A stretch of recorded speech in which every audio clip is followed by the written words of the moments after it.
अस्सलाम वालेकुम student, I hope कि आप लोग खैरियत से होंगे और कल का लेसन आपने अच्छे से लर्न किया होगा।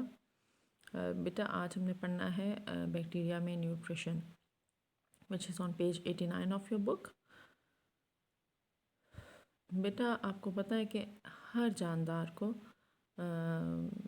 ज़िंदा रहने के लिए, ग्रो करने के लिए, अपनी बॉडी के डिफरेंट प्रोसेसेस को मेंटेन रखने के लिए, इवन रिप्रोड्यूस करने के लिए एनर्जी चाहिए होती है। और एनर्जी हमें जिस प्रोसेस से मिलती है उस अमल को हम कहते हैं न्यूट्रिशन का अमल। न्यूट्रिशन के अमल से तमाम जानदार अपनी एनर्जी हासिल करते हैं। ठीक हो गया। सादा लफ्ज़ों में से खाना खाना, हम भी खाना खाते हैं ताकि हमें ताकत मिले, एनर्जी मिले और हम अपने बाकी सारे काम परफॉर्म कर सकें। तो बैक्टीरिया बेशक एक यूनिसेलुलर प्रोकैरियोट्स हैं, लेकिन they also adapt the process of nutrition. तो इनके अंदर मेथड ऑफ न्यूट्रिशन दो तरह के, हेट्रोट्रॉफिक मोड ऑफ न्यूट्रिशन है और ऑटोट्रॉफ्स भी हो सकते हैं। सबसे पहले तो हम इन दोनों में डिफरेंस देख लेते हैं। हेट्रो होता है डिफरेंट, ट्रॉफ मीन न्यूट्रिशन। तो ऐसे बैक्टीरिया जिनके डिफरेंट मेथड्स ऑफ न्यूट्रिशन हैं, ये वो बैक्टीरिया जो कि ख़ुद अपनी फूड सिंथेसाइज नहीं कर सकते, यानी कि ये इनके पास सलाहियत नहीं होती कि ये इनऑर्गेनिक को ऑर्गेनिक में कन्वर्ट कर सकें।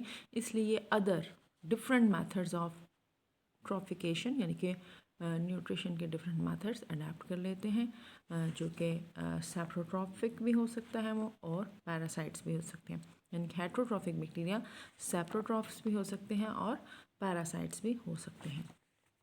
अब सेप्रोट्रॉफ्स क्या होते हैं? सेप्रोट्रॉफ्स वो होते हैं जो डेड ऑर्गेनिक मैटर पे फीड करते हैं। जैसे कि कोई लीफ लिटर है, गले सड़े पत्ते हैं, दरख्त का गला सड़ा तना है, बेटा आपकी गली सड़ी फूड है। तो इस तरह के जो बैक्टीरिया जो कि डेड ऑर्गेनिक मैटर, खासतौर पर लीफ लिटर यानी कि गले सड़े पत्ते और जानवरों के मुर्दा जिस्म, ये बेटा मिलके क्या बना देते हैं, मिट्टी में जब ये डेड ऑर्गेनिक मैटर होता है तो उसको आप ह्यूमस कहते हैं। तो they feed on dead organic matter, ठीक है, डेड ऑर्गेनिक मैटर पे ये फीड करते हैं। और इनका style of mode of nutrition क्या है कि बैक्टीरिया अपनी बॉडी से एंजाइम्स उन पे रिलीज़ करते हैं और उन ऑर्गेनिक सब्सटेंसेस को सिंपल ऑर्गेनिक सब्सटेंसेस में कन्वर्ट करके एब्जॉर्ब कर लेते हैं। तो absorptive kind of mode of nutrition है इनका। इसके बाद हम आ जाते हैं पैरासिटिक बैक्टीरिया पे। बेटा पैरासाइट जो पैरासिटिक बैक्टीरिया हैं वो they depend on completely depends on host for their food and nutrition. आपको पता है पैरासाइट ऐसे जानदार को कहते हैं जो किसी दूसरे की बॉडी पे, किसी दूसरे ऑर्गेनिज्म की बॉडी के ऊपर या अंदर रहता है और वहाँ से फूड और शेल्टर को डिराइव करता है। तो बैक्टीरिया भी पैरासाइट्स हो सकते हैं और ये अपनी फूड और न्यूट्रिशन के लिए कम्प्लीटली होस्ट पे डिपेंड करते हैं। अब हम आ जाते हैं ऑटोट्रॉफिक बैक्टीरिया पे। ऑटोट्रॉफ मीन ऑटो, खुद अपनी ये न्यूट्रिशन कर सकते हैं।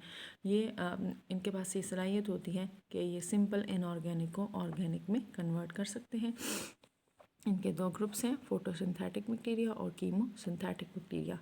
फोटोसिंथेटिक बैक्टीरिया ऐसे बैक्टीरिया हैं जो कि फोटोसिंथेसिस के अमल से अपनी खुराक तैयार करते हैं।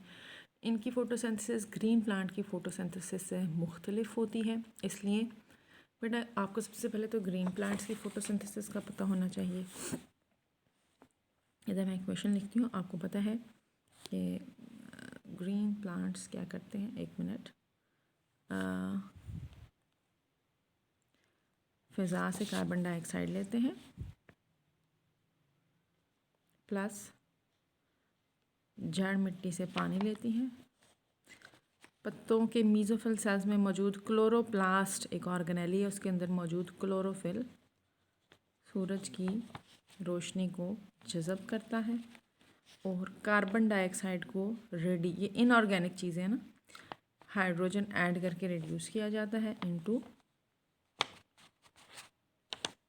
कार्बोहाइड्रेट, साथ में ऑक्सीजन प्रोड्यूस होती है एज अ बाय प्रोडक्ट। तो ये होती है प्लांट्स के अंदर वाली होने वाली फ़ोटोसिंथेसिस। इसमें इनके पास ये ऑर्गेनेलीज होती हैं, कौन सी? क्लोरोफिल। क्लोरोप्लास्ट जिसमें क्लोरोफिल होता है, लेकिन बैक्टीरियल सेल चूँकि प्रोकैरियोटिक सेल है, इसमें सेल ऑर्गेनेलिस तो पाई जाती नहीं, तो फिर सवाल ही पैदा होता है कि इनका क्लोरोफिल कहाँ मौजूद होता है। तो बेटा इनका क्लोरोफिल इनके साइटोप्लाज्म में डिफ्यूज्ड फॉर्म में पड़ा होता है और सूरज की रोशनी को वही जज़ब करता है। और आप ये बुक पे अपनी इक्वेशन देख सकते हैं कि ये क्या करते हैं, कार्बन डाइऑक्साइड तो फ़ज़ा से लेते हैं, अगर पानी में है तो पानी में जो डिज़ॉल्व है वहाँ से लेंगे, वाटर की जगह हाइड्रोजन सल्फाइड को इस्तेमाल करते हैं। इसी तरीके से क्लोरोफिल जो इनके साइटोप्लाज्म में डिफ्यूज शक्ल में पड़ा हुआ है वो रोशनी को जज़ब करके कार्बोहाइड्रेट बना देगा, और पानी बाय प्रोडक्ट और साथ में सल्फ़र, ऑक्सीजन की जगह sulphur as a by product ये रिलीज़ करेंगे। ठीक हो गया, समझ आ गई। तो ये है फोटोसिंथेटिक बैक्टीरिया, इसकी मिसालें दी हुई हैं आपकी किताब में। ग्रीन सल्फर बैक्टीरिया और purple sulphur and purple non sulphur bacteria are photosynthetic bacteria. इसके बाद बेटा आ जाते हैं कीमोसिंथेटिक बैक्टीरिया। ये ऑक्सीडाइज करते हैं इनऑर्गेनिक कंपाउंड को और उसमें से एनर्जी डिराइव करते हैं। वो इनऑर्गेनिक कंपाउंड्स कौन से, अमोनिया, नाइट्रेट, नाइट्राइट, सल्फर, साथ में फेरस आयरन को। ठीक हो गया।